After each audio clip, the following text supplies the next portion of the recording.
Welcome to BNEWS Weekly. I'm Phil Gallagher along with BNEWS Director Rich Hosford, BNEWS reporters Tad Stefanak, Chris Flaherty, and Robert Paris. Peter Brown with the weather, Maddie Shipka with Community Calendar, and Liz Gillespie with sports. Thank you for joining us. The Burlington Police Department is investigating a break-in at the Burlington Islamic Center.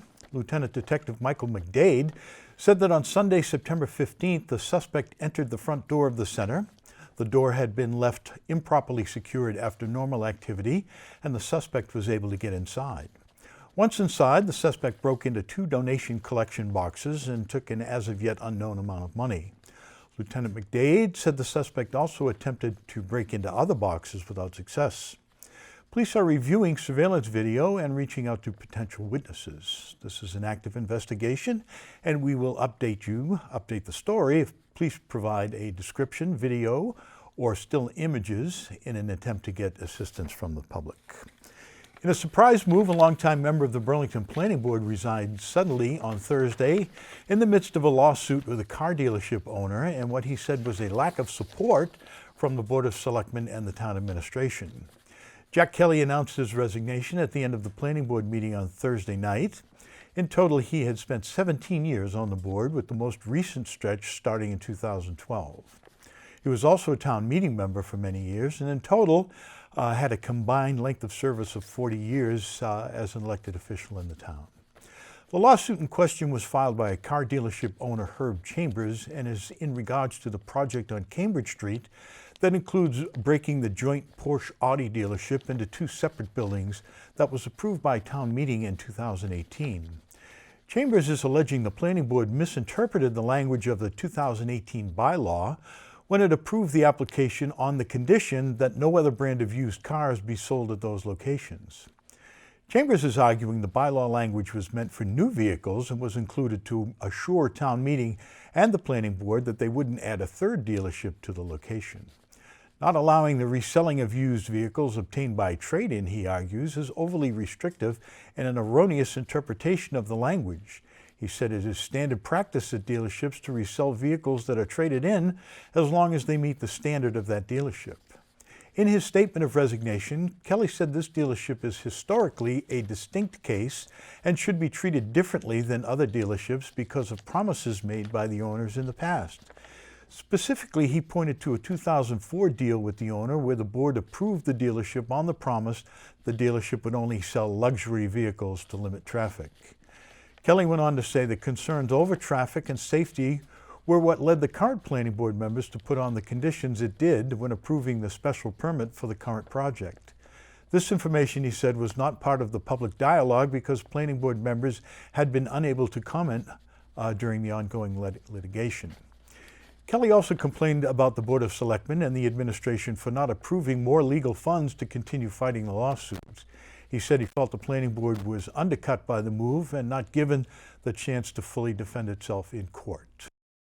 Although the Selectmen administration cannot stop this board from speaking out and fighting back by making known the truth and facts, this board seems ready to let the unsubstantiated allegations go unchallenged, leaving some people to erroneously believe those unsubstantiated allegations are true. I cannot in good conscience be part of this deliberate marginalization, diminishment, and undermining of one of the most professional and hardest working departments in town. Consequently, after more than 40 years of holding elected office as either a town meeting member or a 17-year member of the planning board, I have decided this is my last planning board meeting. I will submit to town clerk my letter of resignation from the planning board effective tomorrow. Board of Selectmen Chair Joe Morandi said the board made the decision to limit the legal funds in what he believes was the best interest of the town and its taxpayers. He argued the lawsuit would be expensive and unlikely to succeed, and it would be a waste of money to pursue it further.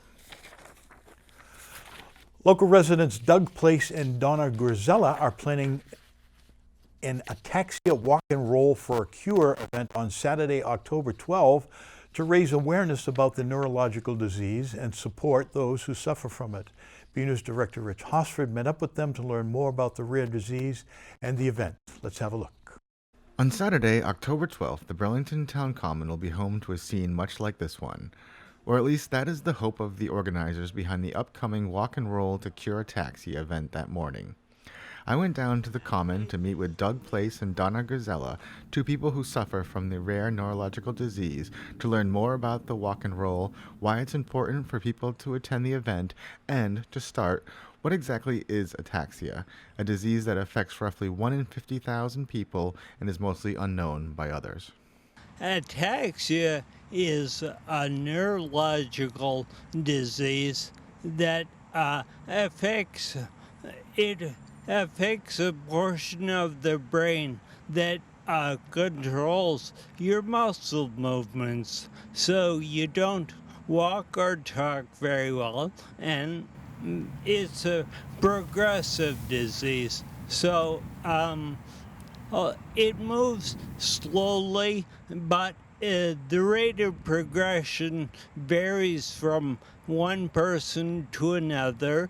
In Doug's case, he was impacted later in life when he was diagnosed 7 years ago. There are many forms of ataxia, and while there is no cure, only therapies to address symptoms, there is research underway working on it. However, for those affected, like Doug, the disease has a big impact on their lives. He had to sell his well-known and much-beloved small business in Burlington after his diagnosis. Myself and my wife, Deb, we had a business in Burlington for about 30 years, a little over 30 years actually, called the Printing Place. After my 30 years, I was about 58 when I was diagnosed, so it was kind of like a kick in the pants to sell my business and do other things. One of those other things he undertook, along with some fellow ataxia sufferers, was to work to raise awareness of the disease, an important step in dispelling some of the misperceptions people have about those with ataxia. So that's really the point of our walk and roll on the 12th is, although there will be a few people affected by the disease, the real goal is to raise the awareness of the community in Burlington, to tell them about this and, educate the community. Well, I think it's just a matter of telling people that it's out there, because a lot of people have no idea. If you say you have what, they've never heard of it. I had never heard of it when I was diagnosed. I'd say the biggest thing is that people understand what you're going through, because a lot of people just assume that someone with ataxia symptoms is drunk. And I want people to realize, no, there are other things out there. You're not just drunk. And while the Walk and Roll has an important mission, it is also meant to be a fun event that brings the community together. The first 100 people will receive free t-shirts, and there will be free pizza and fun activities for people of all ages on the town common. I would like people to know that this is basically a fun event. The walk itself is really more ceremonial. We don't ask a lot of people. It's more just an excuse to get together and learn a little about the disease. It's just being around a bunch of people that know what they're looking at. And they know it's not a bunch of people that are drunk. So they, basically, you don't have to feel like I've got to ask to have more room, because people know. The Walk and Roll to Cure Ataxia will be held on Saturday, October 12th on the town common. Registration begins at 9 a.m. and the walk starts at 10 a.m. The event is free and open to everyone. From the Burlington Town Common, I'm BNEWS Director Rich Hosford. There is a new form of well-known scam making the rounds that people should be aware of. We've seen a new twist on the Social Security Administration scam recently, the Federal Trade Commission said in a scam warning. In the scam, a person will receive a robocall saying their Social Security number will be suspended and all associated benefits canceled unless they get in touch with the scammers. They prompt the person receiving the call to press 1 to be connected to a Social Security Administration official to resolve the issue. If you get a call like this, don't press 1, the FTC says. Instead, just hang up and remember your Social Security number is not about to be suspended. The real Social Security Administration will never call to threaten your benefits. The real SSA will never tell you to wire money, send cash, or put money on Amazon gift cards. The Social Security Administration scam is the #1 scam reported to the FTC right now. People filed nearly 73,000 reports about Social Security imposters in the first 6 months of 2019, with reported losses of $17 million. In related news, the Burlington Police Department is offering tips to help senior citizens avoid falling for scams and is asking others to help get word to them. They say that scams are constant now, and the only way to stop them is not to fall for them. However, police are having a very hard time reaching seniors who aren't online or who aren't reading about all of the variations of these scams in the newspapers or seeing them on television. Burlington Police offered some reminders about avoiding scams. Again, never send anyone money until you are sure it's legitimate. The variety of scams is endless, but some patterns emerge again and again and can be used to spot people trying to take advantage of someone. Be on the lookout for the following: a message that triggers an emotion, fear, or sense of urgency, a request for money to quickly solve the problem, a transfer of money or funds to the bad guy. Police say face-to-face scams involve cash or checks. Other scams involve a number of ways to get money transferred, and most modern scams will ask for a method of payment that is unusual for seniors. No legitimate business or entity forces you to pay with gift cards, money cards, or Bitcoin. They also remind people that you will never have police or the IRS demanding money in a way that you are completely unfamiliar with. Government accounting is generally very old-fashioned and usually requires checks for payments. They also generally ask that checks be brought to a government building or sent in the mail. Police also recommend putting a sticky note with the following messages on seniors' phones to help them remember to be on the lookout for scams.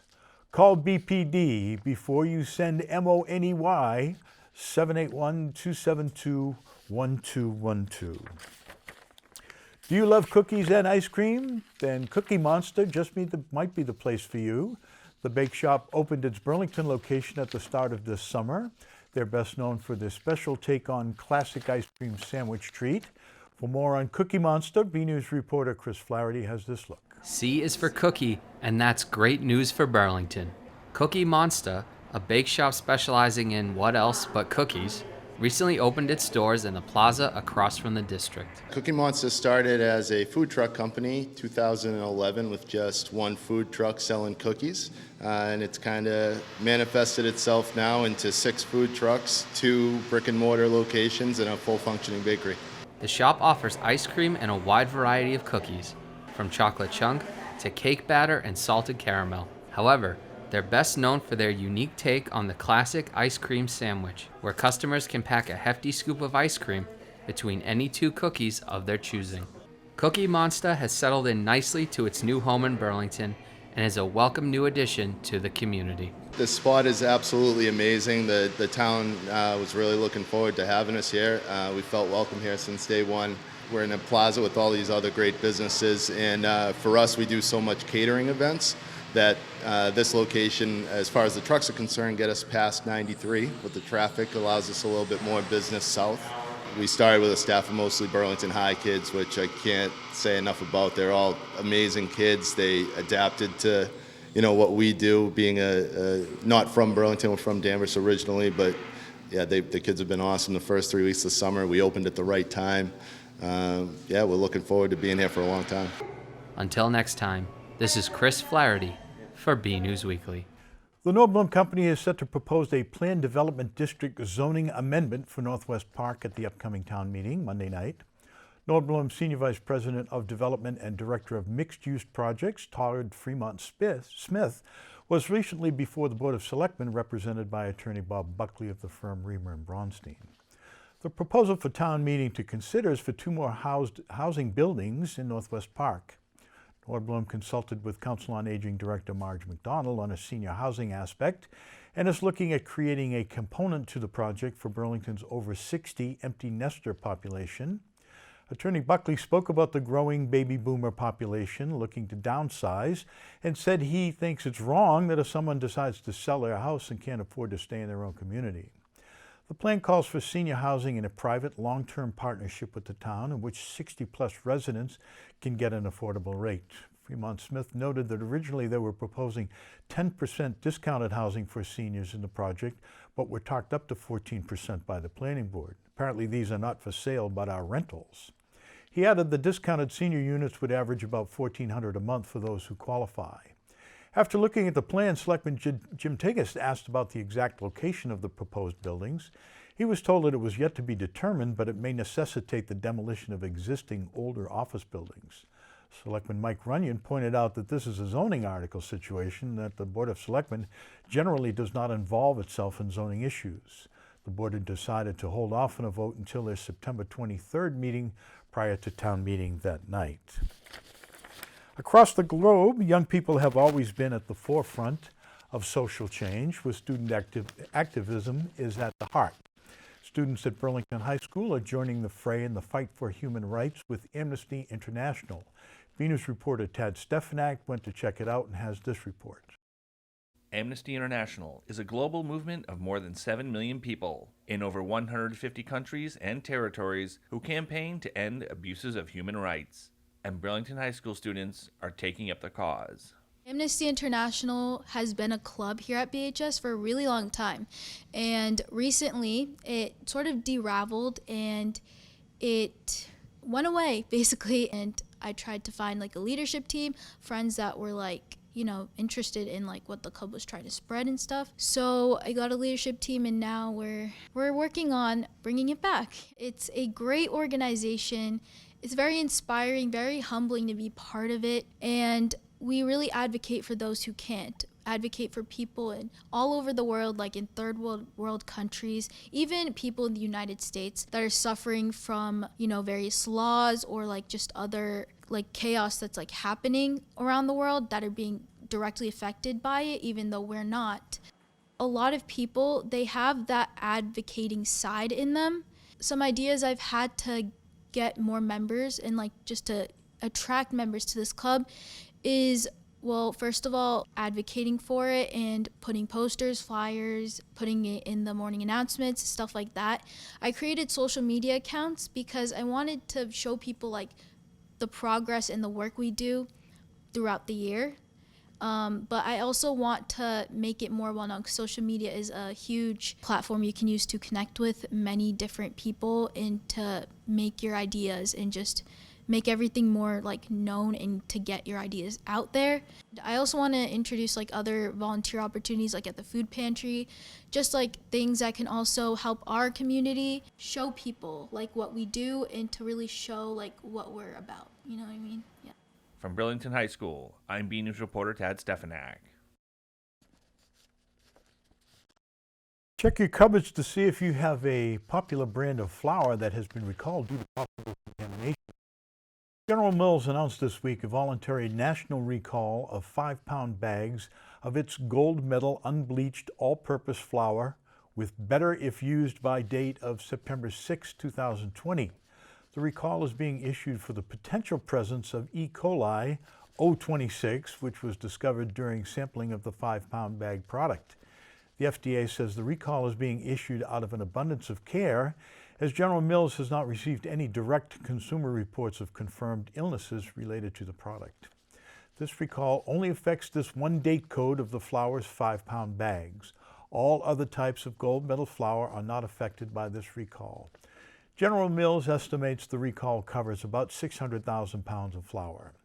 The FDA says although most strains of E. coli are harmless, others can make you very sick. E. coli O26 is potentially deadly to seniors, the very young, and persons with compromised immune systems are the most susceptible to foodborne illnesses. Any consumers concerned about an illness should contact a physician, obviously. Anyone diagnosed by a physician as having an illness related to E. coli 026 is also urged to contact state and local public official authorities. The Parks and Recreation Department has a variety of jam-packed events for the upcoming autumn months. BNews reporter Robert Paris went to learn more about them and has this report. With summer winding down, the air is getting cooler outside, and that means autumn is just around the corner. I had a conversation with Burlington Parks and Recreation Director Brendan Egan about the upcoming events happening in the fall. Another busy schedule, busy fall for us. We have a lot of new programs. People really like our fitness programs. Those will be starting up in October. We have some really good new programs. They're all in our brochure, which you can find online, or you may have gotten one in your mailbox. They were mailed out back in August. So we encourage you to look through it. There's something there for everybody. Of course, we have our special event lineup for the fall. It really kicks off on October 5th with our Trucktober event, which is grown in popularity. This will be our third year. And it's food trucks, cornhole tournament, and also we have a band playing classic tracks. So we're looking forward to that. That's October 5th from 11 to 2 on the Common. And then as we get into a little later into October, we have the Halloween Spooktacular, which is scheduled for October the 26th up at Simons Park. And then as we move into November, we have the Tom Turkey Hunt and the 5K Turkey Trot, which is sponsored by TD Bank. That takes place on November the 23rd. Both of those on the 23rd. So we have our usual setup of fall special events. Lastly, the Burlington Parks and Recreation Department is looking to celebrate these events and more with the community. We want people to have a good time. We want people to enjoy themselves, come out as a family or friends, gather, enjoy a good time. Whatever it is, we want you to have a good time and build those community relationships with each other. I'm Robert Paris for BNEWS Weekly.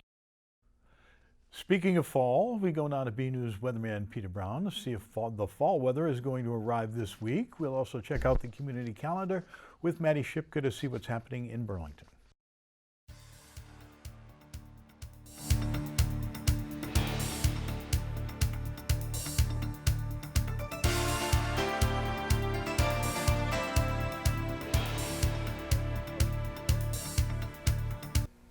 Well, hello everyone, and this is Peter Brown with a look at your weather for the next 7 days. And I know it's hard to believe we are looking at the last official weekend of summer. So for those of us who really love the summertime, unfortunately, our day in the sun is coming to an end. Fall is just a few days away from us. But starting out our period on Friday, we're going to see some really beautiful conditions for the last few days of summer.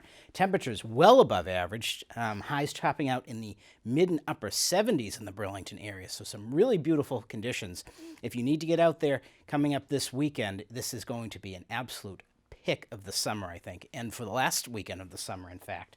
Now, of course, stepping out at night, temperatures are starting to get a little bit chillier at this time of the year, but look at this. Only in the upper 50s, so if you're out and around in the Burlington area Friday night into early Saturday morning, just going to need maybe a light jacket with you. So some really nice conditions, again, well above what our average low should be at this time of the year. Now, our average highs, as you can see now, start to tick down a little bit as we get into the mid and end of September. Only, really, look at this, only in the low 80s. We will be actually at that number or exceeding it by Sunday. So that's something to look forward to if you love the warm weather. And of course, ending at our period, hard to believe that we're looking at the last few days of September. Our average highs are only supposed to be in the 60s, so definitely the weather is cooling down. And of course, you can always notice how short the days are getting. Our day and night length is almost equal. We are almost at the equinox, folks.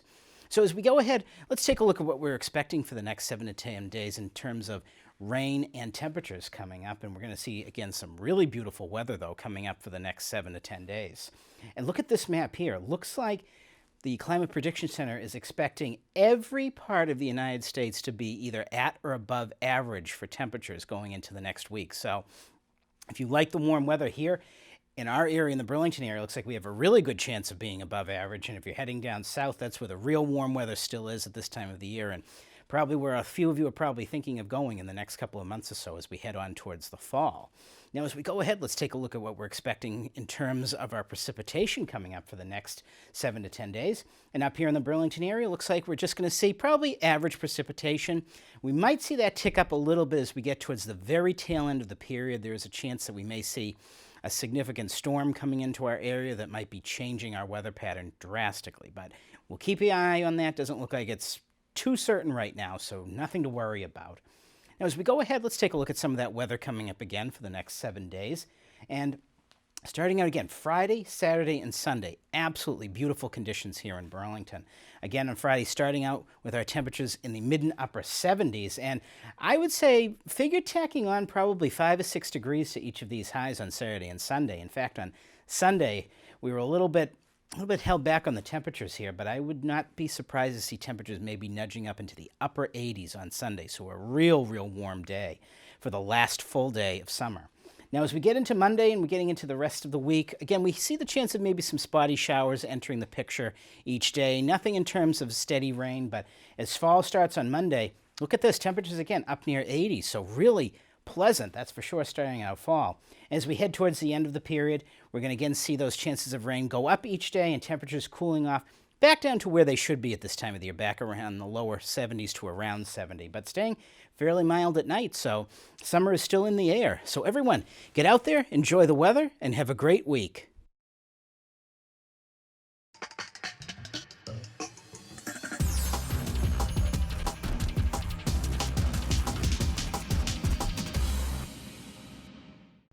I'm Maddie Shipka, and this is your Community Calendar.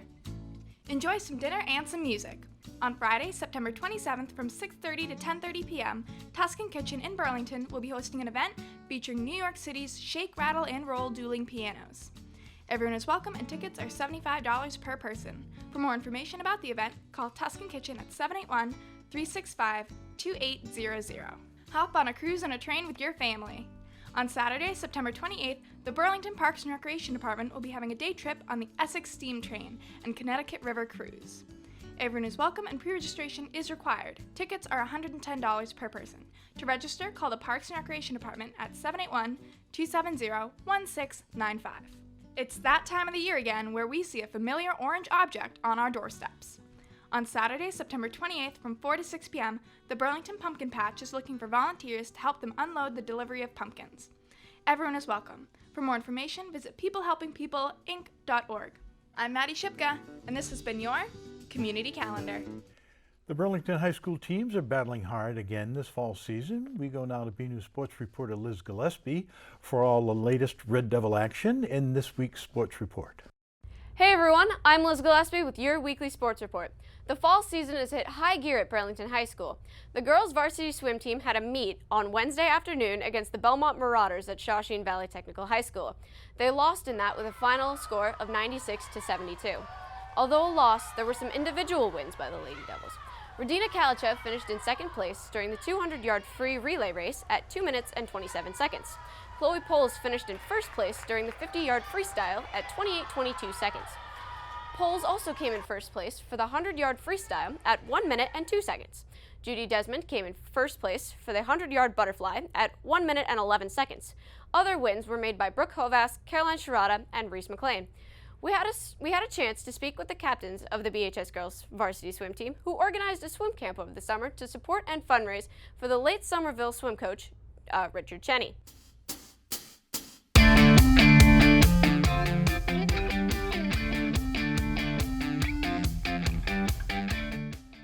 So we ran a swim camp over the summer, and all the proceeds went to the pancreatic cancer research because a former coach died of pancreatic cancer. And throughout the week, we just did different swim technique, drills, stuff like that to work on our strokes, freestyle sprints, distance, stuff like that. We teamed up with Winchester girls, Woburn girls, Stoneham girls, and a couple of Melrose girls along with our Burlington team to do the camp. So it was a great way to get together with the Middlesex girls and get ready for the season.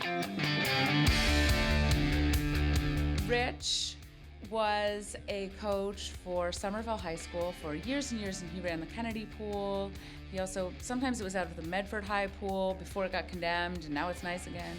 But he ran it with Don Tachi. When Rich passed away after battling pancreatic cancer for years and years and years, the entire Middlesex League was just devastated. He's quite a guy. And we got together to do a swim camp. I coached the kids. It was great for all of the swimmers to work together and really develop their skills and get in shape for a lot of them. But mostly to build the camaraderie. Hopefully it'll inspire more girls to, one, join the camp and get ready for the season, but also to know that like the money they're donating is partially going to a good cause that is in honor of someone who cared about the sports as much as they all do. So that's definitely, I think, an inspirational thing for girls that are coming back next year or girls that are joining the team next year and in the future to do the swim camp and swim team in high school. So proud of them that they raised so much money. They organized it. They did the paperwork and got waivers and did PR to reach out to all the other girls via social media. The girls will be on the road to take on the Watertown Red Raiders on Thursday evening. The girls and boys soccer team both played the Wilmington Wildcats on Wednesday afternoon. The girls lost in a shutout of 6-0, while the boys were defeated 1-0. Both of the teams will be traveling north to take on the Stoneham Spartans on Friday afternoon. The girls' JV and varsity volleyball teams secured wins over the Wilmington Wildcats on Wednesday evening. The JV team got their first win of the season against the Wildcats, while varsity shut out the Wildcats 3-0. Senior Kelly Joyce led the team with 17 kills. Junior Sam Mira had 5 kills and served 11 out of 12. Great job. Finally, the boys' varsity football team had their season opener against the Lawrence Lancers last Saturday afternoon. We have some highlights. Let's check them out. Everyone was pumped and ready to go at Lawrence Veterans Memorial Stadium as the Burlington Red Devils took on the Lawrence Lancers. In the first quarter, quarterback Kyle Pena ran it himself to get the Devils on the board first.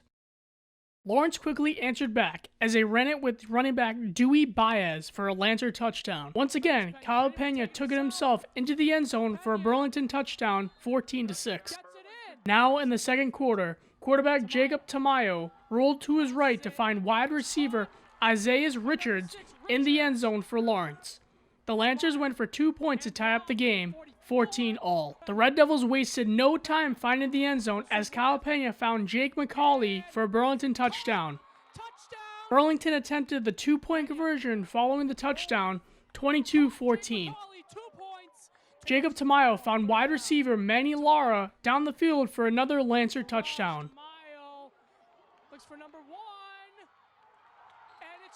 Lawrence went for 2 points after the touchdown, 22-all. As the Red Devils headed into the third quarter, the defense sacked Jacob Tamayo into the end zone for 2 points, 24-22. The Red Devils started off the fourth quarter with a bang as Kyle Pena ran it himself once again for a Burlington touchdown. The Red Devils start off the season 1-0 after a victory on the road in Lawrence, 30-22. The boys will have their home opener at Varsity Field on Friday afternoon against the Woburn Tanners. And that's all for your weekly sports report. I'm Liz Gillespie. Back to you guys in the studio. Another week, another photo to highlight. This week's photo goes to the old adage that a dog is man's best friend, though in this case we could further specify that a dog is a principal's best friend. The photo is from Burlington Public Schools and shows BHS Principal Mark Sullivan manning a desk with the school's emotional support dog, Scooter. Between the two, they can likely handle anything a Burlington High student needs in terms of support and encouragement. We'd like to see your photos. They could be of something you see around town, whether outside your own door, or even photos of your family members, friends, and pets, whatever you think is interesting and would like to share. Email your photos to bcat@bcattv.org with the subject line Photo of the Week. And that's it from the news desk here at BNEWS Weekly. I'm Phil Gallagher along with BNEWS Director Rich Hosford, BNEWS reporters Tad Stefanak, Chris Flaherty, and Robert Paris, Peter Brown with the weather, Maddie Shipka with Community Calendar, and Liz Gillespie with sports. Thank you for joining us.